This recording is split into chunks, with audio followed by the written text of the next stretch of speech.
دین در حقیقت صرف عبادات کا نام نہیں ہے، بلکہ دین جو ہے وہ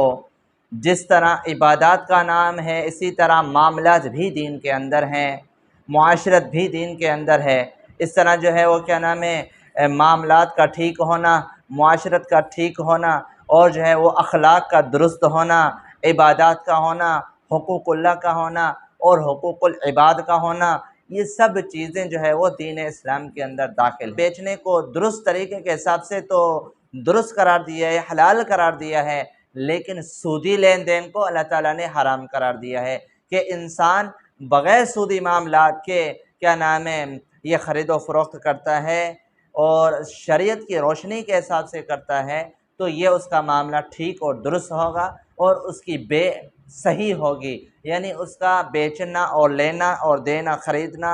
اور بیچنا یہ ٹھیک ہو جائے گا۔ لیکن اگر اس کے اندر سود کی شرط ہے یا سودی لین دین ہے یا جو ہے وہ سود کے حساب سے کوئی چیز اس کے اندر شامل کی گئی تو وہ چیز اس کے لیے حرام ہو جائے گی اور یہ عمل کرنا اس کے لیے حرام کہلاتا ہے اس آیت کی روح سے۔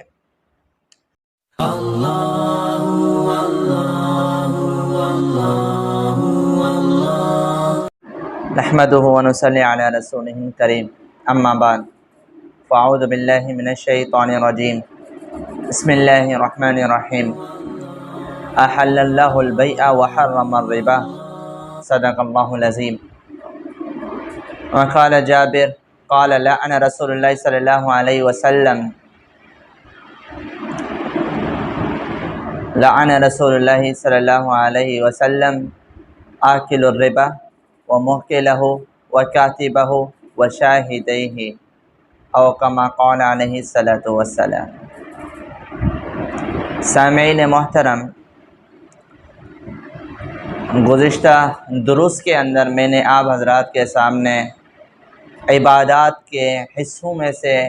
مختلف عنوانات کے تحت بات کی، جیسا کہ ابتدا کے اندر طہارت پر بات ہوئی، وضو کے اوپر بات ہوئی، نماز کے اوپر بات ہوئی اور کیا نام ہے نماز جمعہ کے اوپر بات ہوئی اور اسی طرح جو ہے وہ عیدین کی فضیلت پر اور اس کے طریقے پر بات ہوئی اور درمیان میں قرآن اور مساجد کی اہمیت اور دیگر اعمال کے اعتبار سے مختصراً بات ہوتی رہی ہے۔ لیکن دین در حقیقت صرف عبادات کا نام نہیں ہے، بلکہ دین جو ہے وہ جس طرح عبادات کا نام ہے اسی طرح معاملات بھی دین کے اندر ہیں، معاشرت بھی دین کے اندر ہے۔ اس طرح جو ہے وہ کیا نام ہے معاملات کا ٹھیک ہونا، معاشرت کا ٹھیک ہونا اور جو ہے وہ اخلاق کا درست ہونا، عبادات کا ہونا، حقوق اللہ کا ہونا اور حقوق العباد کا ہونا، یہ سب چیزیں جو ہے وہ دین اسلام کے اندر داخل ہیں۔ تو البتہ جو ہے وہ عبادات کے حوالے سے تو مختصراً بات ہوئی تھی، لیکن جو ہے کیا نام ہے حقوق اللہ کے حساب سے، حقوق العباد کے حساب سے کچھ تو یہ بات کرنی ہے کہ ان سب کی اہمیت ہے اور اسی طرح جو ہے وہ اللہ تعالیٰ کے حقوق کو بھی انسان ادا کرے اور بندوں کے حقوق کو بھی ادا کرے۔ لیکن معاملات کے حساب سے بات کرنے کا آج جو ہے وہ ارادہ ہے۔ معاملات میں سب سے زیادہ گڑبڑ اور خرابی جو آج ہماری اس زندگی کے اندر، ہمارے اس معاشرے کے اندر جو وبا پھیلی ہوئی ہے وہ سود کی برائی ہے اور سود کی مذمت ہے، تو لہٰذا اس کے اوپر مختصراً جو ہے وہ بات ہوگی۔ تو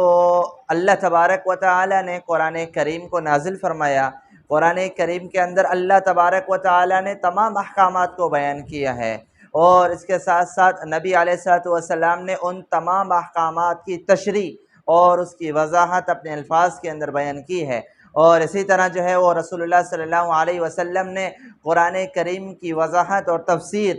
جو ہے بیان فرمائی، اللہ تبارک و تعالی کے فرمان کی وضاحت فرمائی، چونکہ یہ حدیث بھی وحی الہی میں سے ہے، قرآن بھی وحی الہی میں سے ہے، تو لہٰذا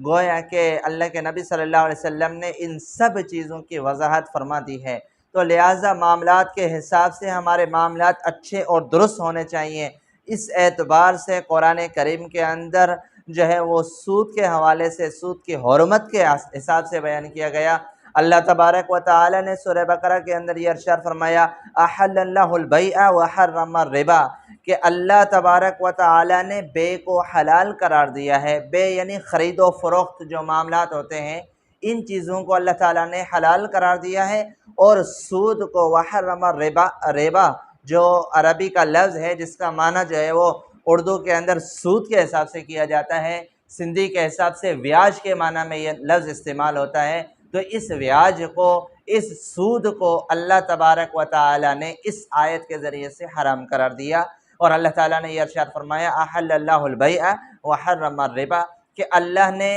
خرید و فروخت کو تو خریدنے اور بیچنے کو درست طریقے کے حساب سے تو درست قرار دیا ہے، حلال قرار دیا ہے، لیکن سودی لین دین کو اللہ تعالیٰ نے حرام قرار دیا ہے، کہ انسان بغیر سودی معاملات کے کیا نام ہے یہ خرید و فروخت کرتا ہے اور شریعت کی روشنی کے حساب سے کرتا ہے، تو یہ اس کا معاملہ ٹھیک اور درست ہوگا اور اس کی بے صحیح ہوگی، یعنی اس کا بیچنا اور لینا اور دینا، خریدنا اور بیچنا یہ ٹھیک ہو جائے گا۔ لیکن اگر اس کے اندر سود کی شرط ہے یا سودی لین دین ہے یا جو ہے وہ سود کے حساب سے کوئی چیز اس کے اندر شامل کی گئی، تو وہ چیز اس کے لیے حرام ہو جائے گی، اور یہ عمل کرنا اس کے لیے حرام کہلاتا ہے اس آیت کی روح سے۔ چنانچہ اللہ تبارک و تعالی نے اس آیت کے اندر تو سود کی حرمت کو بیان کر دیا، تو لہٰذا اس سے ہمیں یہ سبق ملتا ہے کہ ہم جو ہے وہ سود سے بچیں اور حلال چیز کی طرف آئیں۔ اور اسی طرح جو ہے امام ترمذی رحمہ اللہ نے بھی اس حوالے سے ایک حدیث کو بیان کیا، اس کے اندر یہ اس طرح اس کا مفہوم آتا ہے کہ ایک حلال چیز ہے اور ایک حرام چیز ہے، اور ایک ان دونوں کے بین بین درمیان والی چیز ہے، تو لہٰذا ہمیں جو جانا ہے وہ صرف و صرف اس حلال کی طرف جانا ہے، نہ حرام کی طرف جانا ہے، اور نہیں جو بیچ والے جو حرام کے ساتھ ملتی جلتی چیز ہے، یعنی جس کے اندر شک ہے کہ یہ حلال ہے یا حرام ہے، تو لہٰذا ہمیں جو ہے وہ اور جس چیز کے اندر شک ہے اس کے اندر بھی نہیں جانا۔ حرام تو دور کی بات، اس حدیث کی روح سے، اس حدیث کے اعتبار سے تو ہمیں یہ تلقین کی گئی، ہمیں یہ درس دیا گیا کہ جس کے اندر حرام کا شبہ اور شک ہو تو اس چیز کو بھی تم لوگ چھوڑ کر صرف و صرف حلال کی طرف چلے جائیں، اور حرام سے بالکل اجتناب اور بالکل جو ہے اس سے بچنا چاہیے۔ تو لہٰذا اس حدیث مبارکہ سے یعنی کہ حلال کھانے کی طرف ترغیب دی گئی کہ انسان حلال کمائے، حلال کھائے اور اپنے پیٹ کے اندر حلال لقمہ جائے، اور اس طرح حلال روزی کو استعمال کرے اور حلال کی طرف آگے بڑھتا جائے، لیکن حرام کی طرف ایک قدم بھی آگے نہ بڑھائے، اور اسی کے ساتھ ساتھ اگر کسی معاملے کے اندر شک پیدا ہو رہا ہو تو اس معاملے کو بھی چھوڑ دے اور خالص جو ہے وہ حلال چیز کو استعمال کرے۔ اور ایسے ہی سود کی مذمت اور برائی کے اعتبار سے ایک حدیث مبارکہ امام مسلم رحمہ اللہ نے بیان فرمائی ہے، جس کے الفاظ کو جس طرح ہیں کہ حضرت جابر رضی اللہ تعالیٰ عنہ سے روایت ہے، اللہ کے نبی صلی اللہ علیہ وسلم نے لعنت فرمائی ہے جو ہے آکل الربا، سود کھانے والے کے اوپر لعنت ہے، سود کھلانے والے کے اوپر لعنت ہے، اور اسی طرح جو ہے جو اس یعنی کہ سود کے معاملے کو لکھنے والا ہے اس کے اوپر بھی لعنت ہے، اور اسی طرح جو اس کے گواہ ہیں ان کے اوپر بھی لعنت ہے۔ یعنی اللہ کے نبی صلی اللہ علیہ وسلم نے اس حدیث مبارکہ کے اندر سود کھانے والے کے اوپر لعنت فرمائی، اور سود کھلانے والے کے اوپر بھی لعنت فرمائی، اور سودی معاملے کو لکھنے والے کے اوپر بھی لعنت فرمائی، اور اسی طرح جو ہے اس سودی معاملات پر جو گواہ بنتا ہے اس پر بھی لعنت فرمائی، اور جو ہے اس گناہ کے اندر سب کو برابر کرا دیا، فی سواء، اس گناہ کے اندر سب برابر ہیں، چاہے سود لینے والا وہ بھی برابر کا گناہ گار، سود دینے والا وہ بھی برابر کا گناہ گار ہے، اور اسی طرح جو ہے وہ کیا نام ہے اس معاملے پر جو گواہ بنتا ہے وہ بھی گناہ گار ہے، اور اس سودی معاملے کو جو لے کر حاضر کرتا ہے وہ بھی گناہ گار ہے، اور اس سودی معاملے کو جو لکھتا ہے وہ بھی گناہ گار ہے، اور سب اس گناہ کے اندر برابر ہیں، اور سب کو یکساں یعنی ایک جیسا گناہ ان سب کو ملے گا جو اس سودی لین دین کے اندر کسی بھی اعتبار سے شریک ہوئے ہوں، چاہے لینے کے حساب سے یا دینے کے حساب سے یا لکھنے کے اعتبار سے یا گواہ بننے کے اعتبار سے، سب گناہ میں برابر کے شریک ہیں۔ اور اسی طرح اس گناہ کی مذمت، سود کی برائی کو بیان کرتے ہوئے اللہ تبارک و تعالی نے جب اس کی حرمت نازل ہوئی تو یہ ارشاد فرما دیا کہ اب اگر سودی پیسے اگر آپ کے پاس ہیں کسی کے تو وہ ان کو آپ واپس لوٹا دو، یا آپ نے کسی کو دیے ہوئے ہیں اور اس کو آپ کو دینے ہیں تو آپ ان کو معاف کر دو اور ان سے وہ یعنی کہ اضافی پیسے نہ لو، اور اس سودی معاملات کو تم لوگ چھوڑ دو۔ اور اس کے ساتھ ساتھ اللہ تعالیٰ نے یہ ارشاد فرمایا اگر تم اس سودی معاملے کو نہیں چھوڑتے تو اللہ تبارک و تعالیٰ سے جنگ کے لیے تیار ہو جاؤ، اللہ سے مقابلے کے لیے تیار ہو جاؤ۔ گویا اس آیت مبارکہ کے اندر اللہ تبارک و تعالیٰ نے یہ ارشاد فرمایا کہ جو کوئی شخص سود لیتا ہے یا دیتا ہے وہ اللہ سے جنگ کرتا ہے، اور اللہ سے جنگ کے لیے وہ بندہ تیار ہونا چاہیے۔ تو آپ مجھے بتائیں کہ اللہ جل جلالہ سے، احکم الحاکمین سے اگر کوئی جنگ کرے گا تو وہ کہاں سے کامیاب ہوگا؟ اور اگر اللہ کی جنگ اس سے ہو جائے تو وہ کیسے کامیاب ہو سکتا ہے؟ اس کے لیے ناکامی یقینی ہو چکی ہے۔ لہٰذا اس سودی معاملات کو کہ جو لوگ کر رہے ہیں وہ اس سے اجتناب کرے، اور یہ ہمارے معاشرت کے اندر، ہماری زندگی کے اندر، ہمارے جو ہے وہ کیا نام ہے ہر جگہ کے اندر اس کا عام رواج ہوتا جا رہا ہے۔ اور نعوذ باللہ معاذ اللہ یہ الفاظ استعمال کیے جاتے ہیں کہ ہم تو حلال سود لے رہے ہیں، اس طرح کے الفاظ کہے جا رہے ہیں، تو یہ تو انتہائی جو ہے وہ گویا کہ اللہ کی نافرمانی کی بات ہے، اور اللہ کی نافرمانی کے اندر انسان حد سے آگے بڑھ رہا ہے، اور اللہ تبارک و تعالی حد سے آگے بڑھنے والوں کو پسند نہیں فرماتے۔ اور اس کے ساتھ ساتھ یہ بات کہ جو ہے اللہ کے نبی صلی اللہ علیہ وسلم کی ایک حدیث مبارکہ کا کچھ مفہوم بھی اس طرح آتا ہے کہ کیا نام ہے جب جو ہے وہ یہ حرام چیزیں جو ہیں جیسے شراب ہے جب یہ عام ہو جائے اور ہر ایک بندہ استعمال کرنے لگ جائے، اسی طرح سود ہے ہر ایک استعمال کرنے لگ جائے، اور اس کی برائی انسان کے دلوں سے، دل و دماغ سے نکل جائے، اور اس طرح جو بڑے بڑے گناہ ہیں ان کی برائی انسانوں کے دلوں سے نکل جائے، فانتظروا الساعۃ، تو تم لوگ کیا کرو؟ قیامت کا انتظار کرو۔ تم جو ہے کیا کریں کہ قیامت کا انتظار، اس لیے کہ اب جو ہے وہ قیامت عن قریب آنے والی ہے، قیامت بالکل قریب ہو چکی ہے۔ فانتظروا الساعۃ، قیامت کا انتظار کیا جائے کہ جب جو ہے کیا نام ہے یہ سود عام ہو جائے اور اس کو حلال لوگ سمجھنے لگ جائیں تو سمجھ لو کہ اب جو ہے وہ قیامت نزدیک ہے۔ اور اس کے ساتھ ساتھ جو ہے اس کی برائی اور اس کی مذمت کے حوالے سے بہت ساری روایتیں اللہ کے نبی صلی اللہ علیہ وسلم نے بیان فرمائی ہیں۔ اس کا کچھ مفہوم کچھ اس طرح بھی آتا ہے، ایک حدیث کے اندر اس کا مفہوم اس طرح ہے کہ جس معاشرے کے اندر یہ سودی معاملہ عام ہو جاتا ہے تو اللہ تبارک و تعالی اس معاشرے کے لیے، اس قوم کے لیے، ان لوگوں کے لیے ذلت کو لکھ دیتے ہیں۔ اب یہ لوگ جو ہے ذلیل و رسوا ہوں گے۔ حدیث کے الفاظ اس طرح ہیں کہ وہ انسان اب پاگل ہو کر رہے گا، وہ لوگ پاگل اور مجنون ہو جائیں گے۔ یعنی جو بندہ سودی لین دین کرتا ہے اور سود کا معاملہ کرتا ہے تو بالآخر اس کا ذہن کمزور ہی ہوگا، اور یہ بات ہمارے مشاہدات کے اندر بھی آتی رہی ہے۔ اور یہ کہ جو بندہ سود لیتا ہے یا دیتا ہے، سودی کاروبار کرتا ہے، تو مرنے کے وقت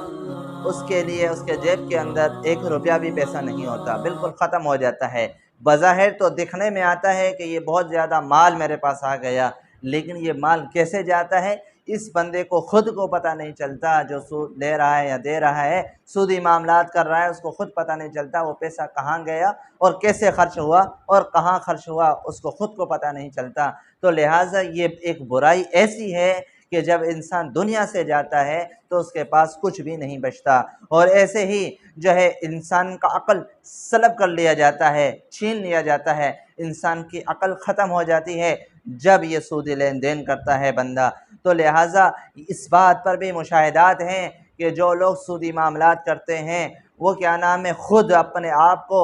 اس حالت کے اندر رکھتے ہیں، اتنی کنجوسی کے اندر ہوتے ہیں، اتنی بخل کے اندر ہوتے ہیں کہ جو ہے وہ اپنے گھر کے اندر اچھا کھانا بھی نہیں کھاتے، اور جو ہے کیا نام ہے بوتل پینے کے لیے بھی اپنے جیب سے پیسہ خرچ کرنے کا ان کو دل نہیں کرتا کہ ہم جو ہے وہ کیسے ان پیسوں کو خرچ کریں، کس طرح خرچ کریں۔ یعنی کہ پیسہ تو ہے لیکن اس پیسے کو اپنے پیٹ کے اندر وہ نہیں کھاتے، اور استعمال نہیں کرتے، وہ خود بخود ضائع ہو جاتے ہیں اور چلے جاتے ہیں، یا وہ پیسے موجود تو ہوتے ہیں لیکن جو بندہ سودی کاروبار کرتا ہے اس کو وہ پیسے نصیب نہیں ہوتے۔ یہ اس کے لیے جو ہے کیا نام ہے ایک نقد سزا، اور جلد ہی جو ہے اس کا بدلہ، مختصر چھوٹا سا بدلہ دنیا کے اندر ہی اس کو دیا جا رہا ہوتا ہے۔ اور اس کے ساتھ ساتھ اس کے گناہوں کے اعتبار سے بہت بڑا یہ گناہ ہے۔ ایک حدیث کے اندر آتا ہے کہ جو کوئی شخص سودی معاملات کرتا ہے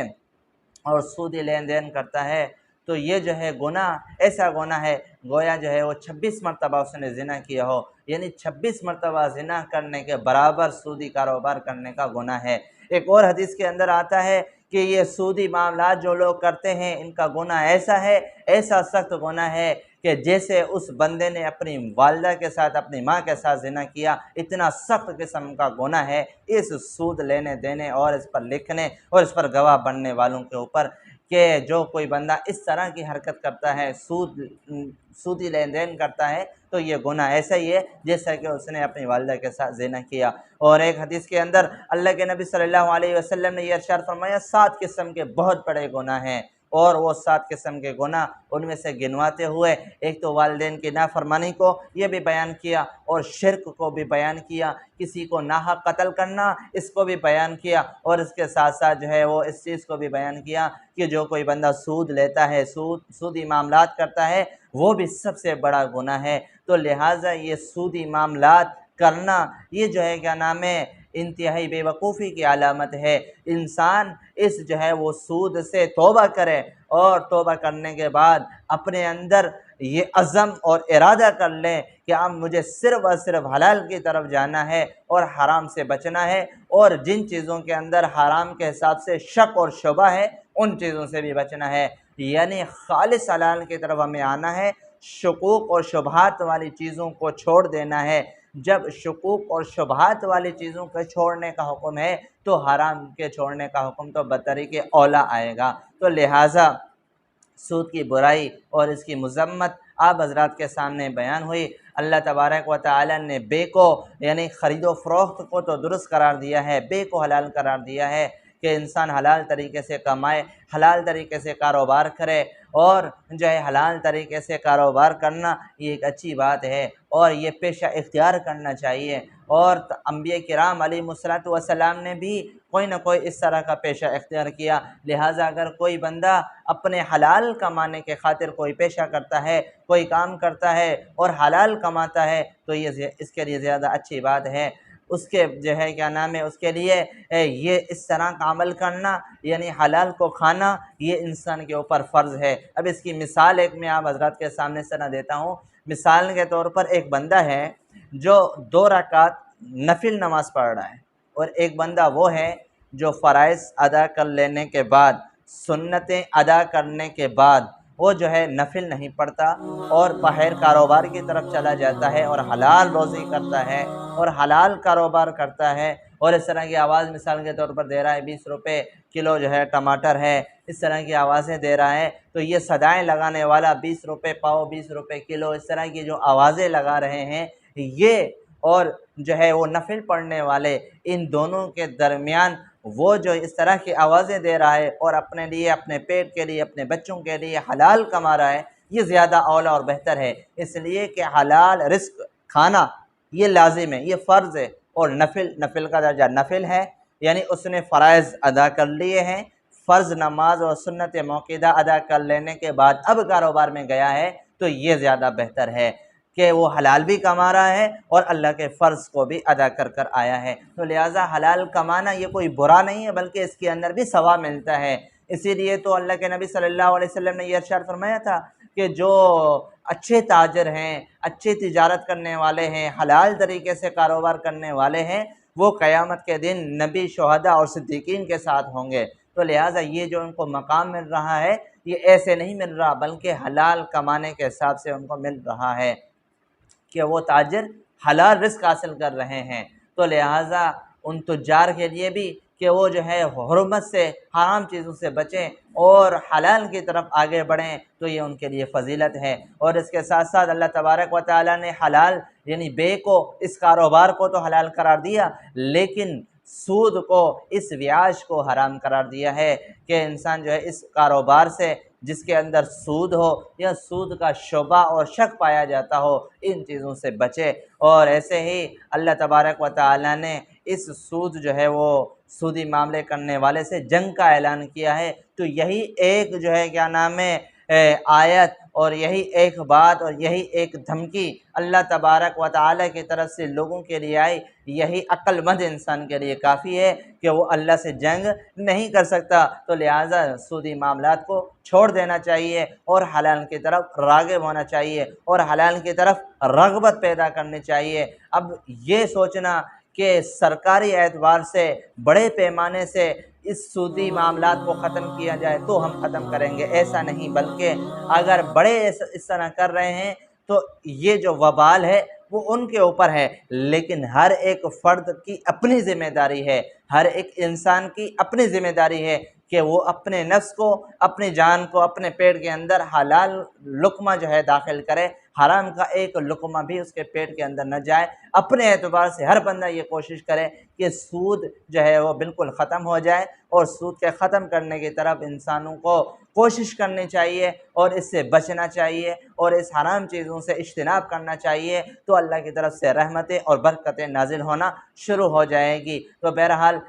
سود کی حرمت کے حوالے سے ایک دو آیات اور اس کے حوالے سے ایک دو احادیث آپ حضرات کے سامنے واضح ہوئی۔ اللہ تبارک و تعالی سے دعا ہے اللہ تبارک و تعالی ہمیں جو ہے وہ سود والی برائی سے اور اس گناہ سے بچنے کی توفیق اور ہمت عطا فرمائے۔ وآخر دعوانا ان الحمد للہ رب العالمین۔ حسبی اللہ و نعم الوکیل، نعم المولا و نعم النصیر، حسبی اللہ